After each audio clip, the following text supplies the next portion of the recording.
This is Jason J. Rock Houston, and along with me for variety, as usual, is my wonderful co-host Joe Lawson from the band Scream Kings and Dragon Lore, and you're listening to This Is Metal. And this week we're going to be talking about that 2020 marks the anniversary of a lot of things, and one of them being the 40th anniversary, if you can believe it, since the passing of Led Zeppelin's mighty John Bonham. So let's get right into it.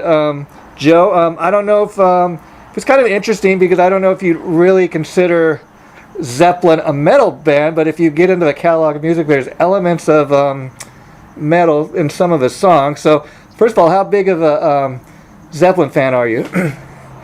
Well, I love Zeppelin, and arguably they've left a huge footprint on the music world and musicians for generations spanning, and will continue to do so.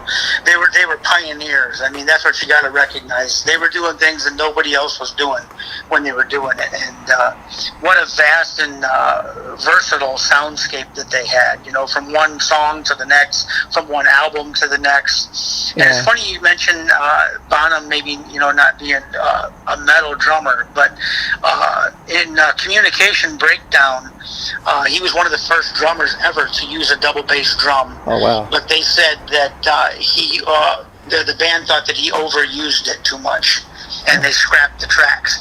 So you can imagine hearing Communication Breakdown how it sounds now. You can imagine what it would have sounded like with all those with the double bass. I mean, he was doing stuff. He was doing metal stuff before there was metal stuff known. Yeah, because I even think Zeppelin predates like Black Sabbath, interestingly enough. You're talking like 68. Yeah, so when the Yardbirds broke up, and then they put Zeppelin together. Before they were called Led Zeppelin, did you know they were called the New Yardbirds? Oh yeah, well I knew that Jimmy Page was associated with the Yardbirds. Yeah, and I'd heard a little bit something about the New Yardbirds, but so very interesting, and you make a very good point about Bonham because he is one of all-time most influential drummers of all time. And I was reading an article today where Carmine Appice was saying that him and Bonham were really good friends. Zeppelin and I think Vanilla Fudge at the time, which was a band he was in, toured together, and Bonham and Carmine became really, really close. And he had confided to Carmine, "Hey, you're one of the guys that influenced me to do what I'm doing." So Carmine's just a he's influenced so many drummers. It's not even funny.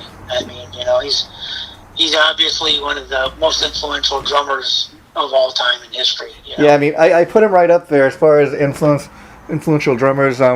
Obviously we just talked about Carmine Appice. I would even dare say they're both in the same camp with like Keith Moon of the Who, maybe even the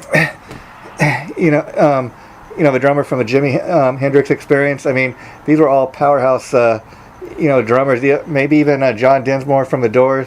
But it's very interesting because a lot of times a drummer is not necessarily the most popular member of a band. A lot of times people pay attention to a lead singer or of a lead guitar player, not so much the drummer. But in this case, because he was such a powerhouse. In different bands and stuff, just in my experience. Yeah. I mean, a drummer makes or breaks it. I mean, the right drummer is so crucial. I can't even put it into words. The older I get, the more I realize that. And with Bonham, I don't know if he gets enough credit, to be honest. I mean, Zeppelin had such a unique sound and stuff, but a huge part of that was the way Bonham played. I mean, nobody was doing the kind of things he was doing behind the kit. And I just wonder, if they had picked a different drummer or of any kind, how would that have changed their sound, and how would that have affected the music that they wrote? I mean, he like I said, he was just a hard-hitting animal behind the drum set. I mean, if you want to, before metal was metal. I mean, I agree with that totally. And if you want to look at like probably what I would dare say is, there's a lot of them. I'd probably say the signature Bonham track's got to be instrumental track Moby Dick. I mean, that's just like that's his track. That's when people think of John Bonham, that's what they point to. Also, interestingly enough, did you know that Bonham was Tony Iommi of Black Sabbath's best man at his wedding. Interesting. I did not know that. Yeah. Small world. Well, they all came also, from. Also, he did. He had a small film appearance in 1974. He was in Son of Dracula. Oh wow! I've never. And can you tell us what part he played, or do you just know he was? He was playing drums in Countdown's Harry Nilsson band. Oh wow! I gotta check that out. Wow. Yeah, if you watch that scene for the part with the band playing in it. That's John Bonham behind the kit. And let me ask, Joe, is this something you kind of just came across, or have you known about this film for a while? Because it's nothing I've never heard of, and I'm just like, man, I got to check it out. I'm a vault of all kinds of insignificant secrets. I'll never tell. That's cool. And yeah, and you were mentioning about how you think, and probably a lot of bands, most like you said, the drummers. Probably the most important player, and it's kind of interesting you say that because tell me from your own experience of recording with your bands, Joe. That a lot of guys tell me when you go to the studio and you start making an album, usually the drummer's the first guy to track before anybody else does their part. Definitely, and it's tough to find a good drummer to begin with, but to find a drummer that's got his own signature, kind of like a singer that's got his own voice, his unique own stamp, his own sound, a guitar player that has his own style of playing. It's tough to do for a drummer. It really is, and man, Bonham nailed it. I mean, you got to take into consideration that he was doing this way before a lot of these other drummers come along and stuff like that. So there wasn't as many musicians out there, and there wasn't as much music out there to be kind of unearthed or discovered. So, but nonetheless he was a pioneer at that. But in my experiences, I definitely remember the guys that stand out like that, that have their own playing style, and as a vocalist that really helps set me at ease. If I feel confident and comfortable with the way, and I lock in with the way that a drummer is playing, I'm going to sing the best that I possibly can. Yeah, and it makes that big of a difference for me. Yeah, and I think Led Zeppelin made such a huge statement.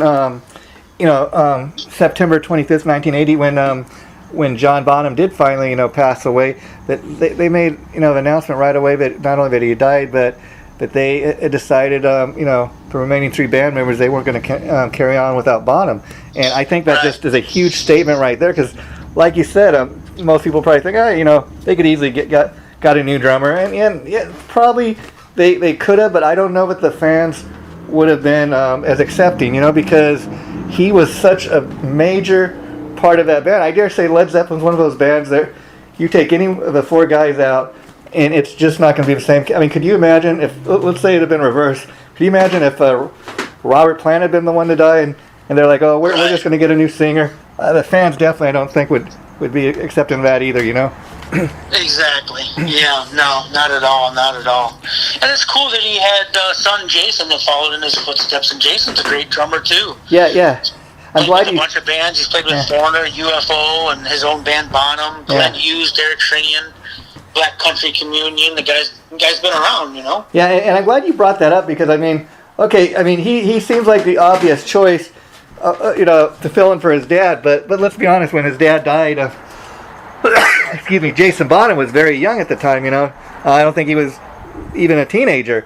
And And talking about, I remember hearing that he made like a live appearance maybe a couple times with Led Zeppelin when he was a kid, like where he would sit on his dad's lap and they let him hit his dad's drums, and that's kind of like his first, I guess, performance. But and it's kind of interesting, because you would think, all these years since Bonham has died, the last 40 years, there's been so much pressure on Zeppelin to like reunite and get back together, and there's really only been over the course of the last 40 years, only been 2 times when they really did that. There's no like long even tour with Jason Bonham or anything.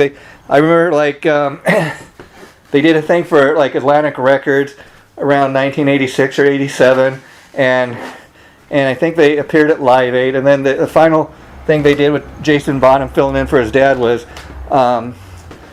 like maybe 10 years ago in London, and they put it out a DVD, and a live DVD. They called it Celebration Day, and that was kind of their final statement, final live appearance by Led Zeppelin. And they haven't played together since, and I'm willing to bet they probably, you're not going to see Led Zeppelin play live ever again. Right. It's sad, but I mean, I get it. I kind of respect it. It's cool, the show must go on for a lot of people and a lot of bands, and I understand that too. Yeah. They're especially a band like that. You get to that level. I mean, there's so many people, and people's livelihoods, are depending on you and depending on what you're doing, and so it's a little different situation than just putting your band together and going recording I do. And it's kind of interesting because speaking of Jason Bonham, I dare say he's equally as talented a drummer as his dad, and what I'm kind of glad to see for him that for several years he was kind of in his dad's shadow or his footsteps, but he's been able to kind of also, he's not just the guy that filled in for his dad, for Led Zeppelin, on a couple of live gigs since his dad passed away. He's actually formed, a number of bands like you were saying, and they were quite good. And I know these days he's got a band with Michael Anthony and Sammy Hagar. They call it The Circle, and especially now that everything's locked down, they've been like doing these like great cover sessions, covering I think everybody from Led Zeppelin, some of their Van Halen tunes they did together, and so that's what he's doing these days, Right. Yeah. That's cool. Yep, very cool. John Paul Jones of Zeppelin made the comment that Bonham was a bass player's dream. Yeah. Oh, yeah. And one of the marvelous things about John Bonham, he said, which made things easy for producers, was the fact that he really knew how to tune his drums. Yeah. And in those days, that was a pretty rare thing. That was kind of almost unheard of. Yeah. He really knew how to make them sing, Yeah. And John Paul Jones, he's an interesting cat because it's interesting that you say that him and Bonham were just so tight as a rhythm section, and I think that he's one of the few drummers that he's actually played with, because since Led Zeppelin called it a day in 1980, John Paul Jones hasn't really done too much outside of Led Zeppelin. I know he's produced a couple albums. I know I forget who was in the band. He had a band a few years ago called the Crooked Vultures. I know on one of the Cinderella albums he produced like the string sections on a couple of his songs. So he's done a lot of work as a producer, but he's remained probably the most inactive member since since Zeppelin called it a day. Yeah, and why don't you elaborate on this a little bit more? But Whitesnake drummer Brian Tichy put together something in Los Angeles, I think starting in September 2010. The groove remains the same, a night in honor, tribute to John Bonham. Yeah, in fact, I'm glad you brought that up, because I'm in the process of setting up an interview date with him, because actually it's become somewhat of an annual event, and he calls it Bonzo Bash, kind of appropriately. And like you're saying, Brian, he's a guy that's I would say he's equally you could see that he's influenced by Bonham. I mean, he's just such a heavy physical drummer, and it's interesting. He's an interesting guy. If you know anything about Brian Tichy, like you said, he's played with everybody from the Dead Daisies, Foreigner, Ozzy Osbourne, I think Billy Idol, Sass Jordan. He's got a number of credits right there, and like I said, it's amazing because the guy, he's one of these guys that he's a multi-instrumentalist. He can do it all. He's primarily known as a drummer, but he's also a lead singer. He's also can play guitar. I think he can play the bass. He can kind of do it all, but he's really known primarily as a drummer. And he's so heavily influenced by John Bonham that he puts on this annual event. It's called Bonzo Bash. I don't think they've done it this year because of the COVID stuff, but usually it's an annual event. And what he does is he'll get a lot of his rock musician friends, from the rock community, and guys like and guys that are other drummers that are equally influenced by Bonham. He's had everyone like from James Kodak, who used to play with the Scorpions, and Warren and Kingdom Come.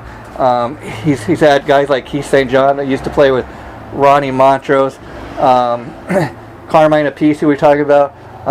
All kinds of, and it's not just drummers. They get these group of guys together, and like they kind of like put different groups of guys together to like play different Zeppelin songs, and it's just like a great event, you know, for one night. And he's also known for organizing these other events.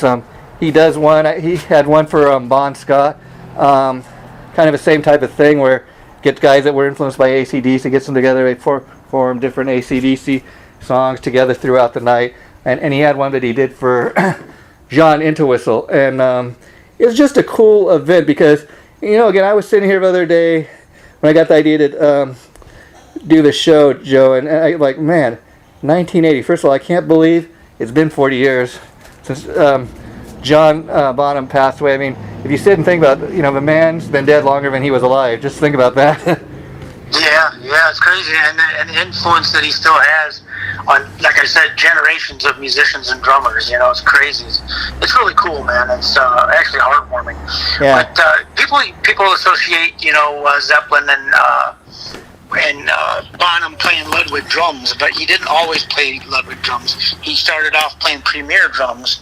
In the 60s, he was introduced to Ludwig by Carmine Appice. Wow, makes sense, since I know Carmine was such a huge influence on him. But yeah, and the other thing, like you were pointing out, when you just really put Zeppelin under the microscope and you kind of look at the catalog of music overall, it is so vastly different from song to song. I mean, just for example, I'll start talking about some of my favorite songs.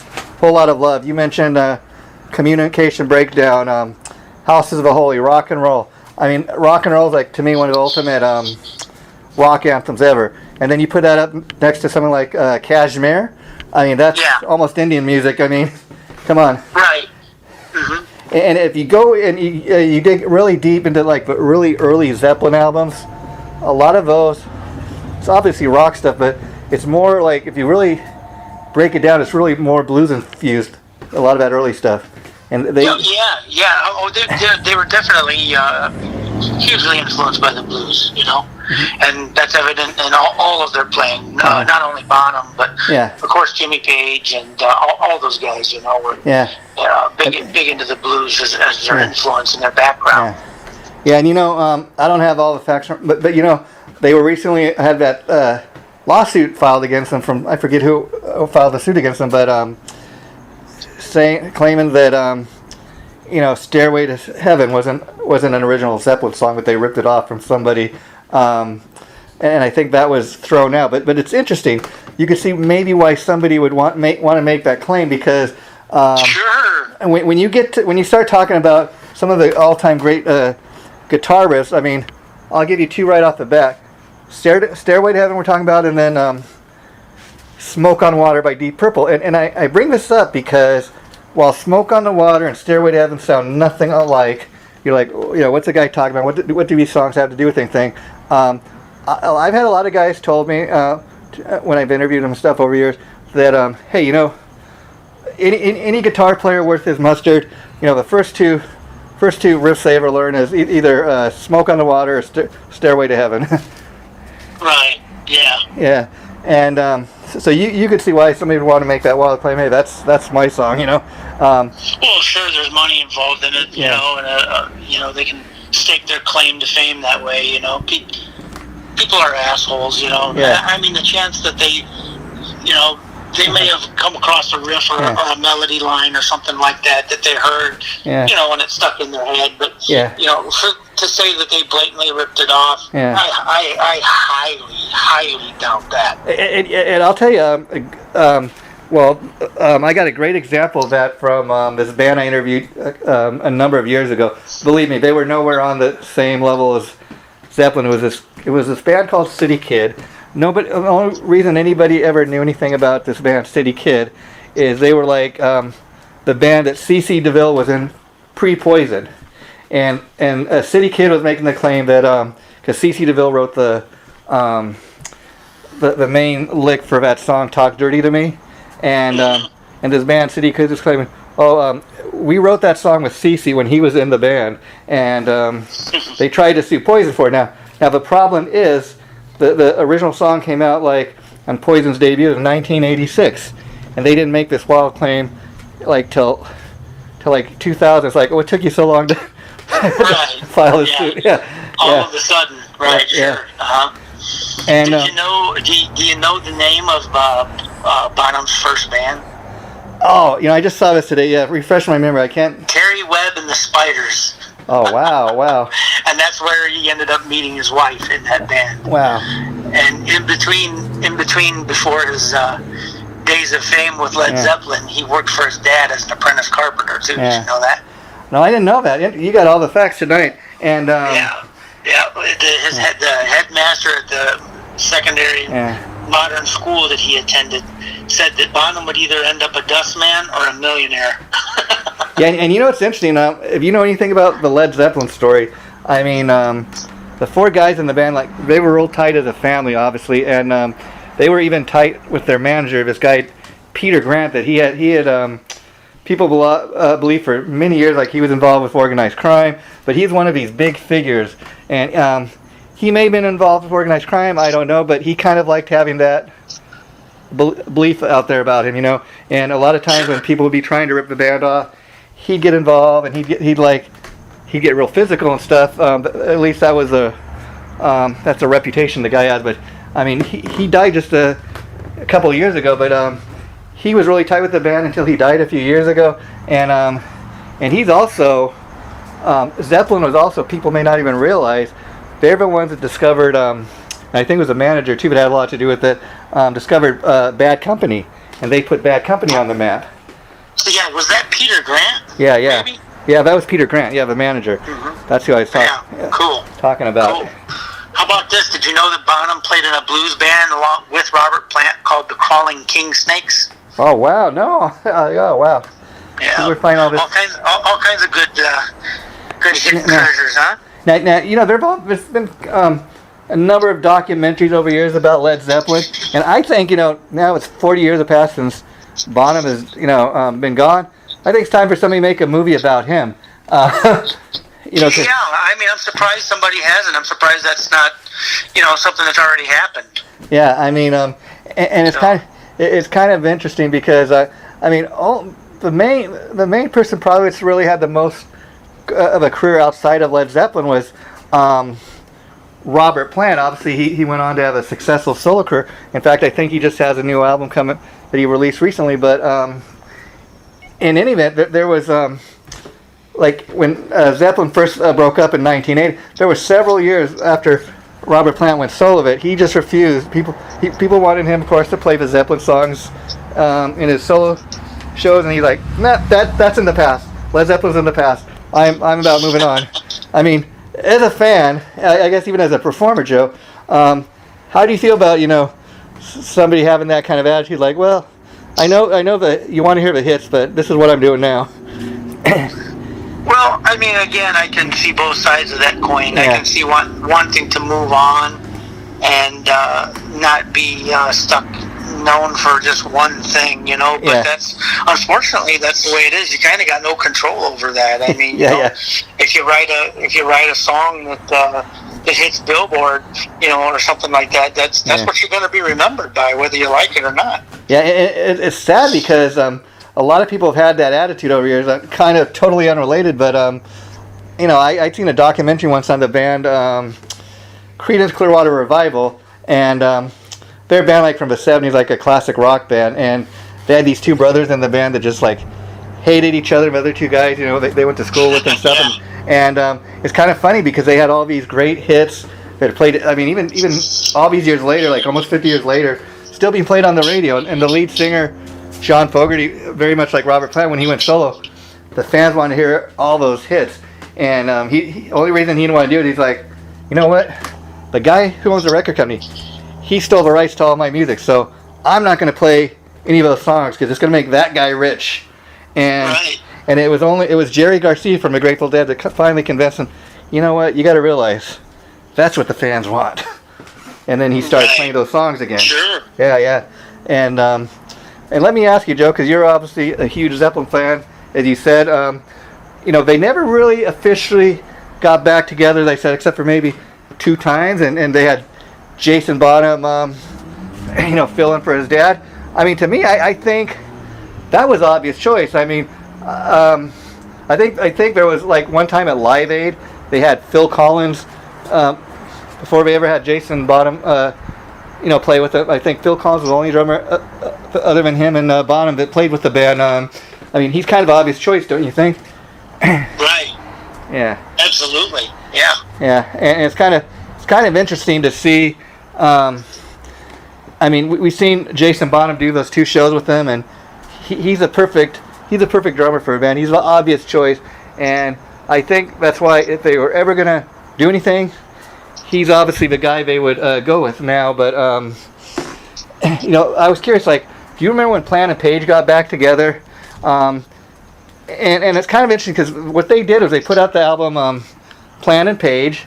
It was like an acoustic album of some of the lesser known Zeppelin hits. Now, first of all, as a Zeppelin fan, were you surprised that they would do an acoustic album versus like more of an electric Zeppelin sounding album?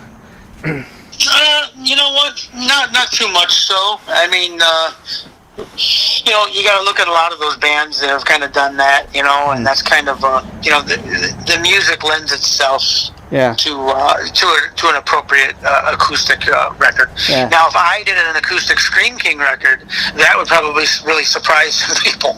Yeah. I can't imagine that. Yeah, it's kind of like we were talking about when we did our episode on Sean Peck last week. He put like together this kind of teaser fun video where he actually did a cover of Eddie Murphy's "Party All the Time." Anybody remembers that song from the '80s? And if you know Sean Peck, like you and I who followed him over years, he's got a great sense of humor. But there were a certain portion of his fan base that, dude, what are you doing? This isn't metal. But again, Led Zeppelin's been around long enough that I think they have a right to do whatever they want to do. Yeah, they're gonna and they do can what they want. And they can get away with it. Now, as a Zeppelin fan, were you at all surprised that they didn't include John Paul Jones? I'm not into the whole mudslinging thing and inner band workings. Yeah. So honestly, I can't really comment on that. Yeah. From an honest standpoint, but just as an outsider looking in, without knowing any of the facts and the inner turmoil that may have existed, I do think that's kind of shitty. I mean, if there's a way that you can, especially such an iconic band like that, if there's a way that you can include that person, I mean, that band member is still alive. You should definitely try and work things out. Maybe it was a money thing. Who knows? You hear so many different stories. You don't know what to believe. Well, I do respect the fact that when it was going on at the time, it was not a situation like, let's say, when Black Sabbath got back together and they didn't include Bill Ward. I mean, there's a little mudslinging going on there, but I must say the Zeppelin guys, they weren't so much involved with that. It kind of just, it was what it was, and everybody kind of accepted it for what it was, which I think is a good thing, Well, they made what's his name? Gosh, I can't think of his name right offhand. The drummer from Joey Kramer, the drummer from Aerosmith. Yeah. When they were getting ready to go out again on the road, they made him audition for his own part. Wow, yeah. Yeah, because I don't know if he wasn't just up to the part, he wasn't able to play the songs, or exactly, again, I don't know exactly what was going on there, but I know there was a lot of turmoil, and he was not invited to continue on with the band, and some fans and stuff were pretty pissed off about that too, but you got to understand, I mean, it's a business too, and if the person's not able to pull their own weight, then the band either has to decide to disband and be done, or find somebody who can do it. Yeah, and it's interesting because another band, when you think of Zeppelin, a lot of people think of Whitesnake because there is a Zeppelin influence, and I don't think there's nothing wrong, or anything wrong with that. But I remember Robert Plant had such a distaste for David Coverdale that he used to call him David Cover Version. And but I think Coverdale was able to kind of go on and do his thing with Whitesnake. I mean, it really didn't affect his career too much. But there was this other band, Joe. I don't know if you remember called Kingdom Come. Yes. And that guy sounded a lot like Robert Plant. Now, but what's funny is, if you know anything about Kingdom Come, is, I mean, they had like 3 great albums, and then because people were constantly like accusing them of being a Zeppelin, a Zeppelin tribute band or whatever. I mean, they got a lot of flack for that, and eventually, the original band kind of split up, and the singer carried on for years and years, but did not have the kind of success that he did with the original lineup. And then a few years ago, the funny thing is the singer decided he didn't want to do it anymore.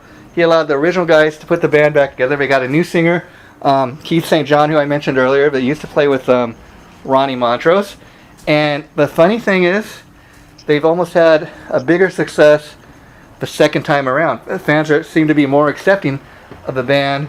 And I don't think it has anything to do with the singer. I just think it has to do with all this time has passed since they had their original success with with the first 3 albums they put out. And I think people like in 2020 don't care so much if Kingdom Come sounds anything like Led Zeppelin, because hey, that's who influenced them, Well, the funny thing now is, it seems like more than ever, the tribute and the cover bands are bigger thing than original bands. I mean, I think everything's kind of just been done or been beaten to the pulp, or and it's a kind of a combination of things. Some of these bands don't put in the time and the effort, and it's just a culmination of different things, that led to that. But cover bands and tribute bands are more of a popular thing than original bands. It's actually flip-flopped from the days of Zeppelin and Bonham when they were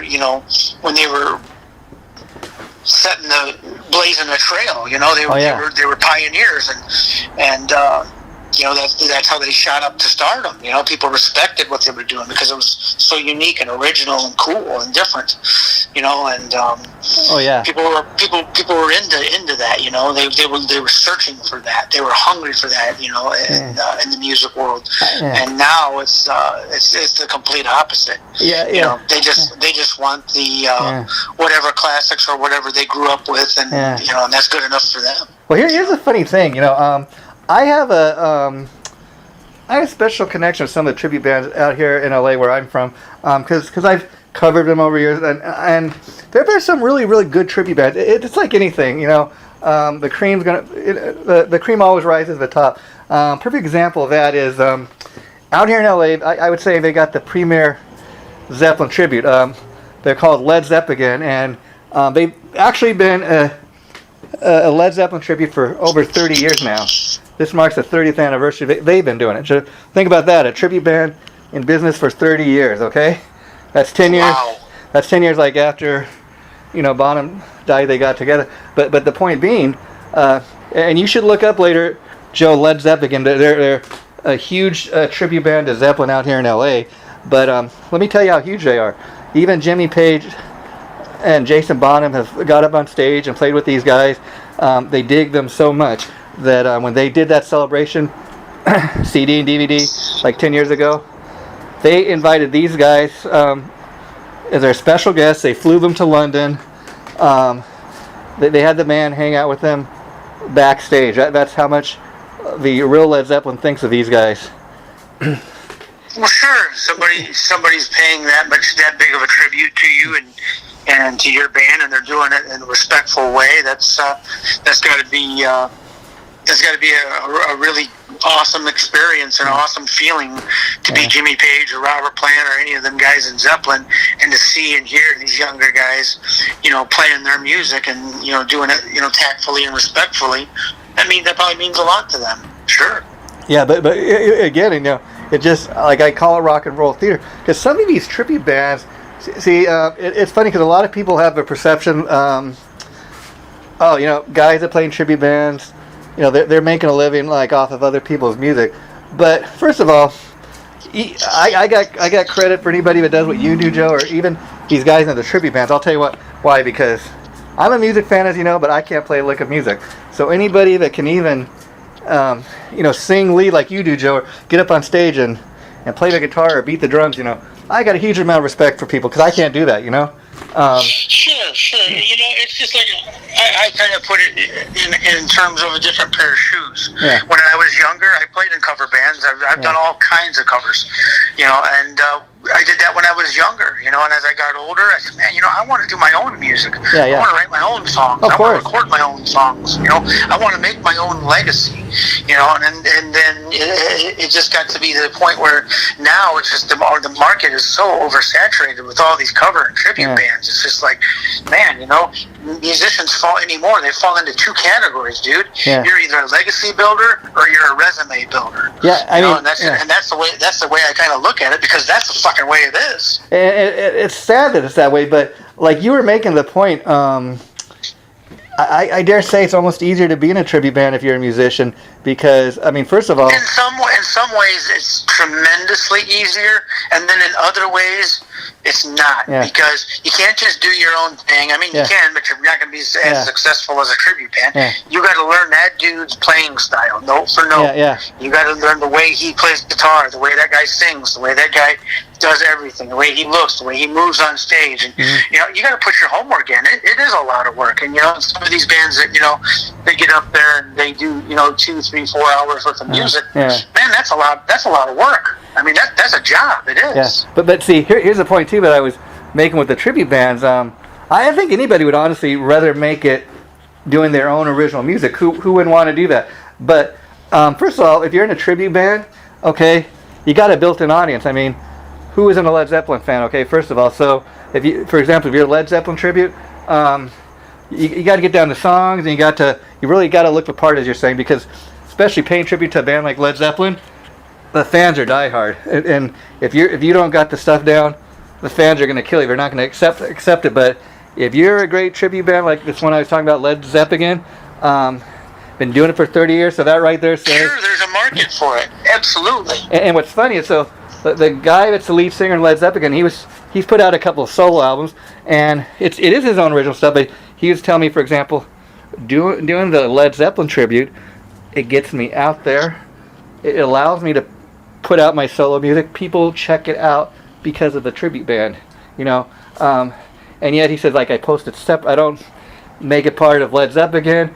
People know me from Led Zeppelin. They know I have a solo album. They go to my solo website, and he says it allows me to get the music out that way. And it's kind of doing the backhand way, like if you release a new Dragon Lore album, that's what you're known for. That's the band people know you for, and Scream Kings. So you've already got your own established fan base, and that's kind of, I think, like you said, that's what most people really want to be doing.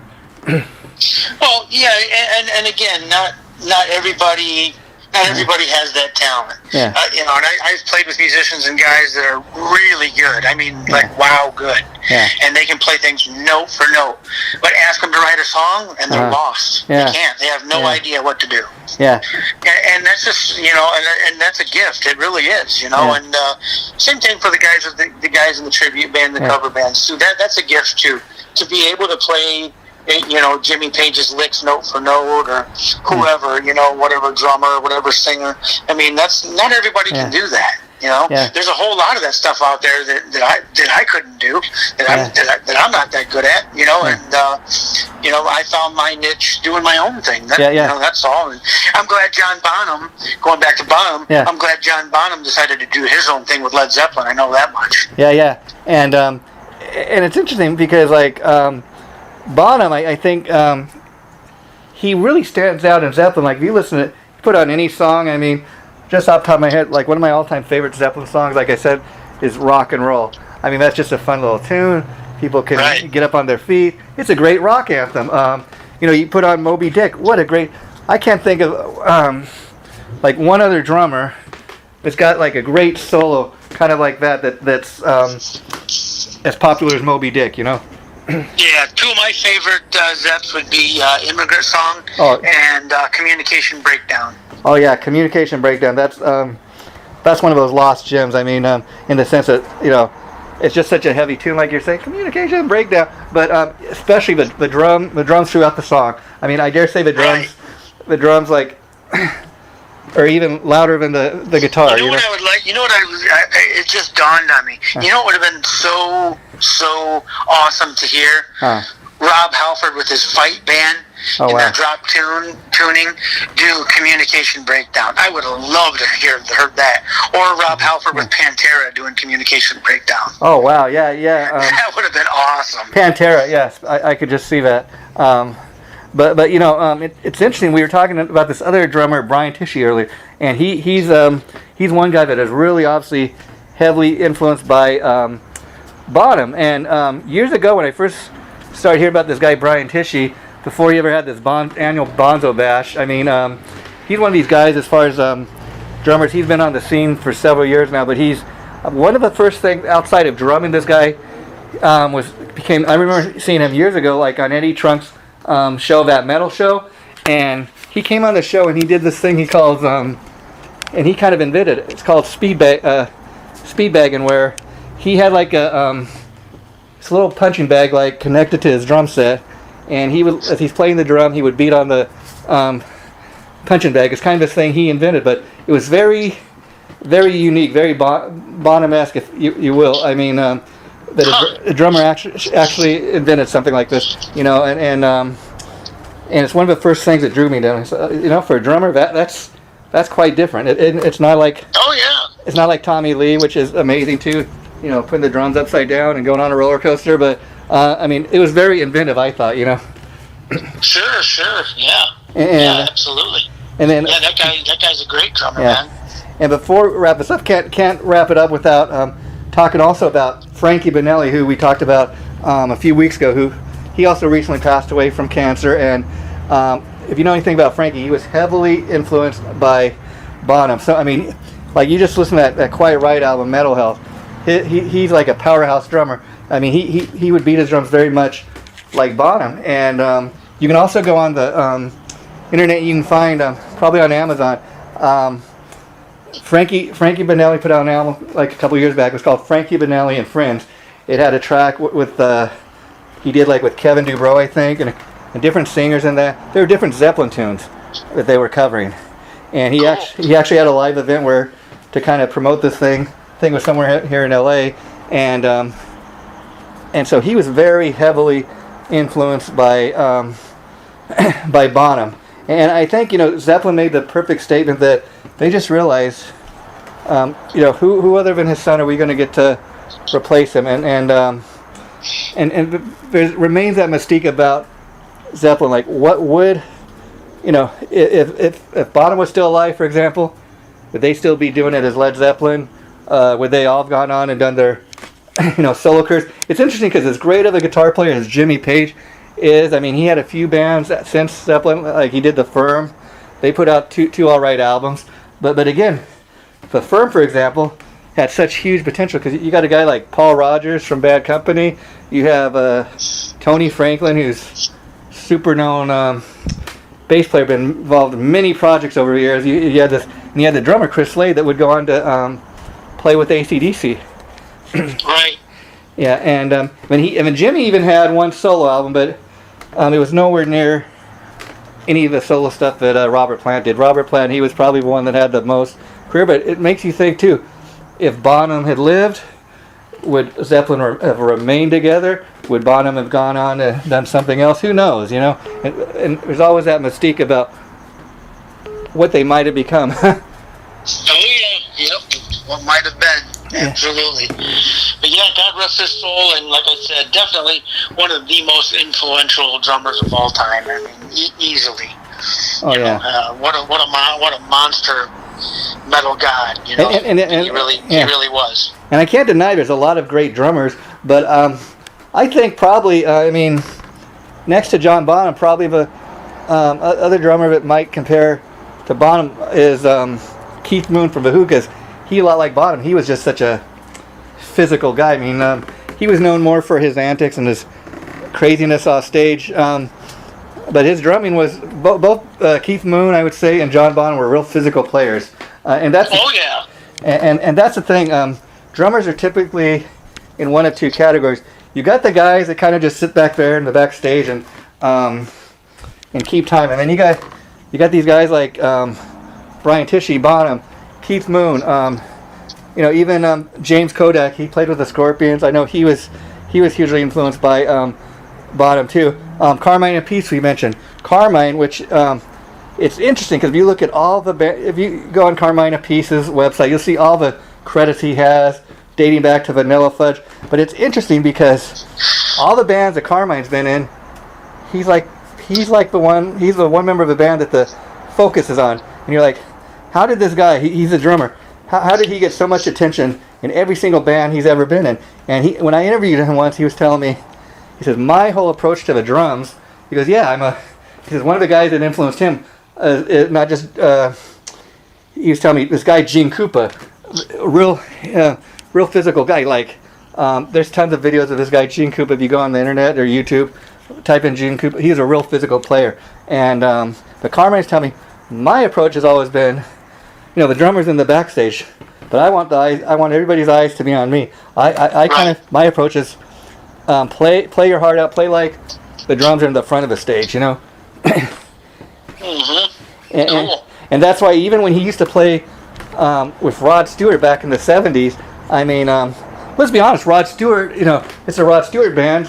Rod Stewart's a star, but Carmine was even listed as a songwriter for that classic song, Do You Think I'm Sexy? I mean, and probably outside of Rod Stewart, Carmine Appice was the most recognizable member of that band at the time, Right.